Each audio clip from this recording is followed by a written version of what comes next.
What's up, guys? Logan of Swamp Martial Archery. Just wanted to come to y'all for a minute and talk about why I switched from Mathews to Hoyt. This bow right here.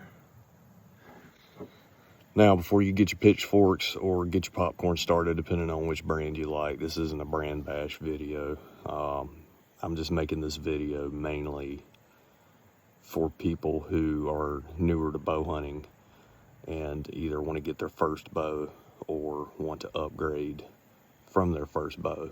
And they don't really know how to tell the difference on what's on the market.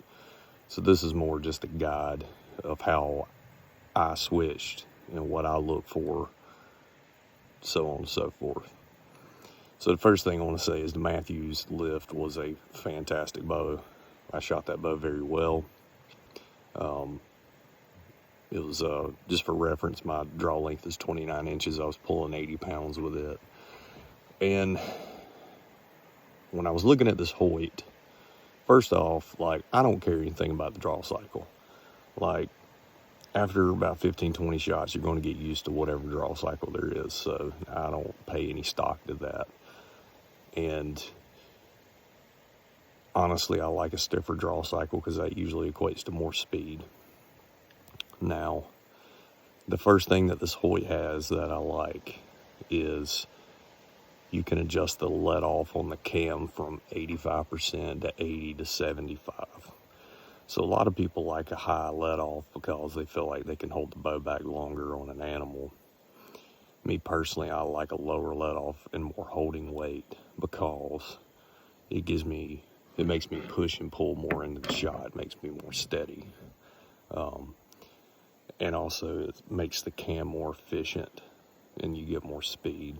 So what I typically do with a low let off is I'll actually drop my poundage. Actually, this Hoyt Alpha AX2 is set at 65 pounds and it's pulling 67 and some change. But with the 75% let off, and you can do that on the cam on a mod. And the Mathews, you don't have that. You can get different mods that can get you to 80%, and that's as low of a let off as you can get. So that was the first thing that really stuck out to me, was I can get a lower let off. The second thing, when I was shooting this bow, when you go to an archery shop and you're shooting bows,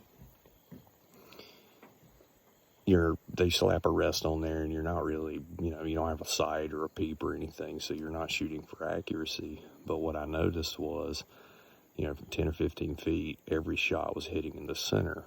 And that was me not even really trying to hit the center. Now, does that equate to more accuracy?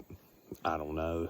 But what it does say is that the pointability, me just looking at something and drawing back, is usually already pretty close to on target. So that helps me get the animal in my sight picture quicker and gets a shot off faster. So that was really the biggest selling point for me for this bow, was that. Now the Mathews, I'll admit, is much quieter bow. Not the Hoyt's loud, but whatever they've done over the past couple years with Mathews, they're just absolutely silent. So this bow is a little bit louder, but the shootability of this bow and the pointability, and also it balances so well. I found the Mathews to be a little finicky with the weight, with trying to get my stabilizers right and at the right angles. This Hoyt took me no time at all. In fact, the only reason I have this long front bar is for the wind. It helps me in the wind. But setting my back bar up, 3 ounces in the back, 1 ounce in the front. Then I've got this ACU archery thing. So yeah, that was another reason for me, was it just balances so much better than the Mathews did for me. Now, once I got the balance right on the lift, it was great, but it just took a little more dialing for me personally. So that's another thing to look at. And the last thing is the grip. The Mathews grips always have to change out, and the Hoyts just feel good to me. And that's another thing to look at. How does the bow feel in your hand? Is it repeatable? Can you get the same grip every time? Or is it uncomfortable? Or does it seem like it wants to torque easy? these are all things you want to look at, and everybody's hand's different. What doesn't work for me may work for you, and vice versa. Just another thing to look at. And finally, I guess this is kind of bashing on Mathews a little bit, but the accessory line for Hoyt, to me, is just, it makes more sense. This back bar mount here was like $40 or $50, whereas a back bar mount for Mathews, it's Mathews genuine, is like $200. The stabilizers are cheaper. A Hoyt stabilizer is going to run you the same amount as anything else, whereas a Mathews stabilizer is $250. I like the quiver. The quiver's ambidextrous. It has more adjustability to it. So yeah, I just feel like it's a little friendlier of a company when it comes to budgets. Now, it's still an expensive bow, but you can walk out spending a lot less money on a Hoyt than you would a Mathews. So that was the other thing for me as well.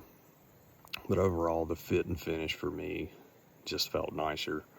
And not saying the lift was a bad bow. And just for some speed comparisons, going back to the let off and pulling 65 pounds, I'm shooting a 440 grain arrow at 285 feet a second. Whereas when I was pulling 80 pounds on the lift with 85% let off with a 460 grain arrow, I was shooting 305. Now that is a pretty big difference, but is 15 pounds of draw weight worth, 15 feet a second, 20 feet a second? I don't think it is. Now, some of you with the kinetic energy charts are going to be like, oh, you had over 100 foot-pounds of KE, blah, blah, blah. That's true, I did. But I still have 80 with this. Within reasonable hunting distances, I can shoot whatever broadhead I want, and I'm not going to have any issues with penetration. So I don't really see it as that big of a deal. It's easier to draw in the stand when it's cold, when you have a lot of clothes on, and it still gives me plenty of good speeds. And I mean, you'd get good speeds out of the Mathews as well, but that higher let off does help pick up a few feet a second, or lower let off, excuse me. So yeah, just wanted to run that by you guys and just kind of give you some pointers on what to look for when you're going to buy your next bow. Thank you.